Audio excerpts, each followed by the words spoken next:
Today, I want to highlight for you 5 pieces of art that I feel are the great pieces in egg tempera history that you should know about. And in doing so, I want to give you a bit of history because we're going to start with the oldest piece and work our way towards more modern pieces in history. To start with, we're going to talk about Botticelli. Botticelli produced the piece that is maybe the most famous of egg tempera pieces, and it's called The Birth of Venus. Botticelli produced this in 1485, and he had already established himself in a career that included, by the way, the paintings on the wall of the Sistine Chapel. Now, not the ceiling, that was later another artist, and not in egg tempera, but he had already established himself by the time he painted this piece. And he chose, instead of the prevailing religious themes of the day, most often commissioned by the Catholic Church or the wealthy families of Florence, Italy.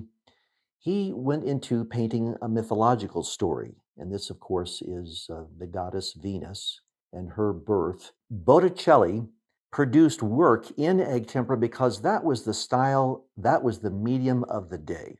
There were other painters throughout Northern Europe who were then already painting in oil. And as we'll see as we go through the history of egg tempera, oil painting began to work its way or influence the egg tempera painters in Italy. I want to show you too how, and if you look at this close up, his style and the prevailing style of the day was a little more of what we would consider illustrative or an illustration style. His figure was outlined with a dark line of paint, and pretty much the paint was just sort of a fill in to the way that the figure was shaped. And maybe this was a step towards realism from what had been traditionally the icon or iconography. But again, we still look at it as probably being more illustrative. The second painting we want to look at today is a piece that was produced in the 1470s, in fact, 1475. It was by a painter by the name of Verrocchio. But like most of his pieces, we've come to know that they were produced and most of the painting was done by his students. And his student was Leonardo da Vinci. Da Vinci is attributed as having put a lot of the paint strokes into this piece. It's also been pointed out through the studies that have been done, especially chemical studies, that this small portion in the lower left-hand corner of the piece, these 2 angels, we know pretty much were done by Da Vinci.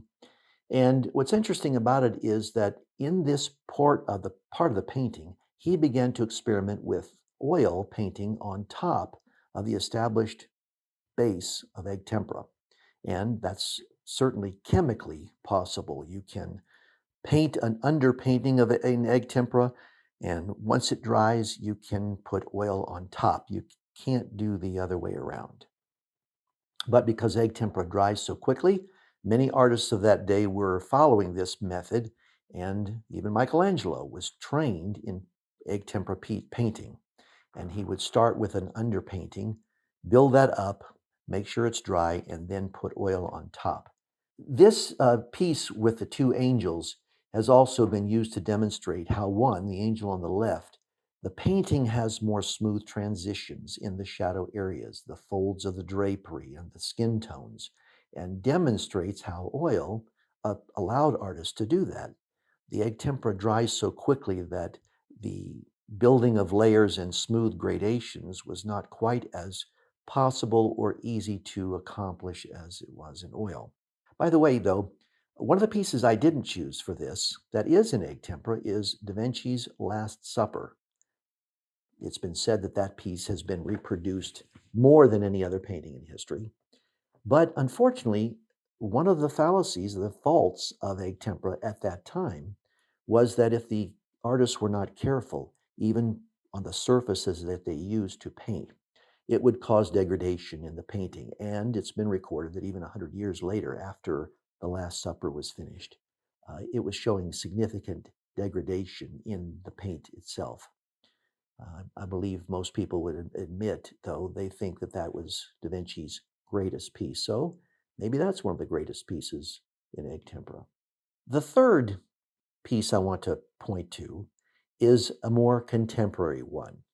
You can see here I'm showing you a mural produced by American artist Thomas Hart Benton.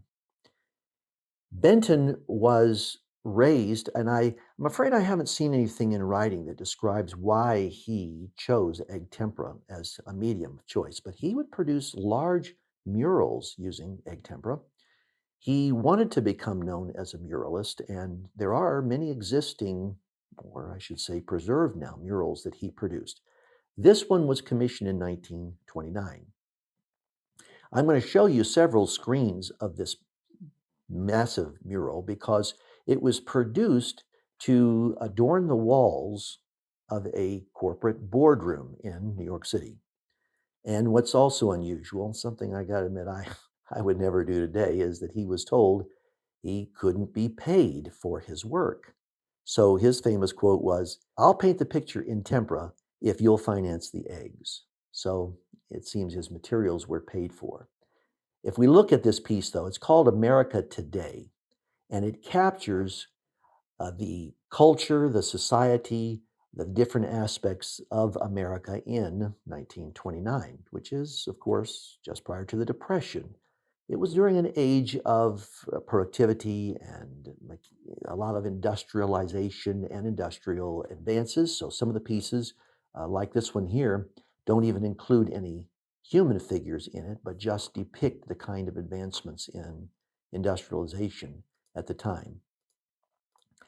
As you continue to look at these panels I'm showing you, they're all from the same mural, America Today. And it's considered one of the greatest of American pieces of art in that time period. In fact, it was later acquired by the Metropolitan Museum of Art in New York City and restored because unfortunately it was positioned in such a way that even the backs of chairs would scrape up against it and caused a lot of problems that needed to be restored. And it's now on display in New York City at the Metropolitan Museum of Art in its own room, which was where it was intended to be shown. Benton himself lived until the 80s and continued to paint in egg tempera, but also considered himself to be a maverick, a revolutionary, because he lived through the era of abstract expressionism, which dominated American art from probably the 40s and 50s on up to, I don't know, maybe some would argue even today. He ended up teaching in New York City at the Art Students League, which is one of the most famous schools for artists, especially in New York. Some of you, of course, as artists, may be familiar with that. And you'll be curious to know that in reference to abstract expressionism, one of his students was Jackson Pollock. And Pollock learned from Benton and, in fact, was working with him even during the time of this mural. So Pollock posed for one of the figures in this mural. This character right here, as you can see, my arrow, I hope, can point out to you over on the right of this side of the mural, was posed by Jackson Pollock. The fourth painting I want to highlight for you is a painting of Queen Elizabeth. The artist was an Italian again. I guess we have a dominance of Italian artists in the egg tempera history line. And by now, the egg tempera medium had experienced a resurgence, especially in the United States. The Yale University School of Art had begun teaching and producing results of students, of course, learning to paint. But once again, we had an Italian artist, Pietro Annigoni, who produced this work in 1955. Annigoni was born in Italy in 1910, influenced very heavily, though, by the Italian Renaissance, and aspired to emulate their work even during that same period of time. As I said, this was produced in 1955. The abstract expressionist movement was certainly worldwide. And so this one is considered, though, the most popular painting of the Queen that the English public seems to love. His commission for Queen Elizabeth was sent to him or given to him as a result of his work in portraiture. But it was commissioned by the Worshipful Company of Fishmongers. I wanted to read it because I wanted to get it right. The Worshipful Company of Fishmonger, and it's displayed currently in their livery hall. Well, if you're like me, you don't know who the fishmongers are. It's an established union or guild in the United Kingdom, and they have a large number of members, of course, who are fishermen and deliverymen for the fishing products. And so they commissioned this work. As a result, though, Annigoni received worldwide attention and fame, and eventually went on to paint a number of other heads of state, another painting, in fact, of the Queen Elizabeth and American presidents Kennedy and Johnson, among others. Now, while Annigoni used egg tempera, he was one who diverged from the traditional simple egg tempera formula, the use of just an egg yolk and pigment and water as a solvent. He painted in what's called tempera grossa, which is the mixture of oil with the egg yolk. The egg emulsion itself from the egg yolk is a form of fat that's suspended in water. So it will mix with either water or it can be mixed with oil successfully. So he would create his formulas with oil. And he was, however, a very influential teacher during the time of the 50s and 60s. Those of you who are artists watching may recognize the names of a couple of his students, who then went on to start and lead some of the most well-known teaching schools, the ateliers that have produced so many students. One of them was Michael John Angel, whose school is in Florence, and the other was Nelson Shanks, whose school was in Philadelphia, United States. Our fifth painting is by Andrew Wyeth, and it is Christina's World. Christina's World is a piece that has become iconic in American art history, and like the other artists that I've mentioned, was by a young man who wanted to avoid or maybe ignore or maybe just continue to paint in realism while the rest of the world was turning to abstract expressionism. This one was painted in 1948. And Wyeth painted through the influence of people that he knew and that he wanted to capture their lives. And so the subject of this painting was Christina Olson. She's shown in this photograph with Andrew Wyeth, the artist, on the right, and her brother, Alvaro Olson, behind her. Christina was known to have polio and a form of that, which was a very degenerating disease, and she could not walk. And one day, while looking out the window, in fact, of that house in the background, Andrew was painting there. He looked out the window and saw her crawling through an area of grass.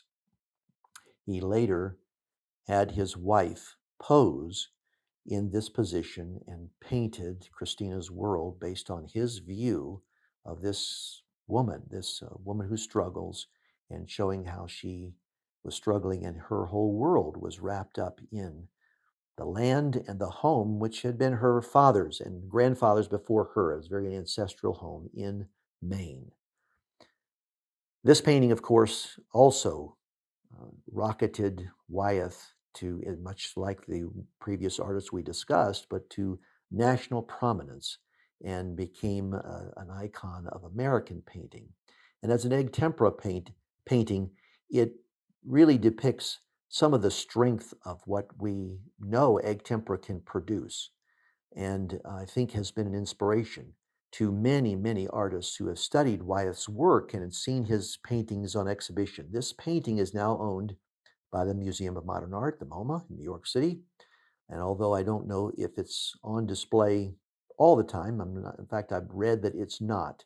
At times it's put into exhibitions, so you should schedule an opportunity if you have to see it. If you enjoyed this video, please like and subscribe to my channel. If you'd like to know more about painting in egg tempera, go to the description below where you'll see a link to my instructional video course, Learning to Paint in Egg Tempera.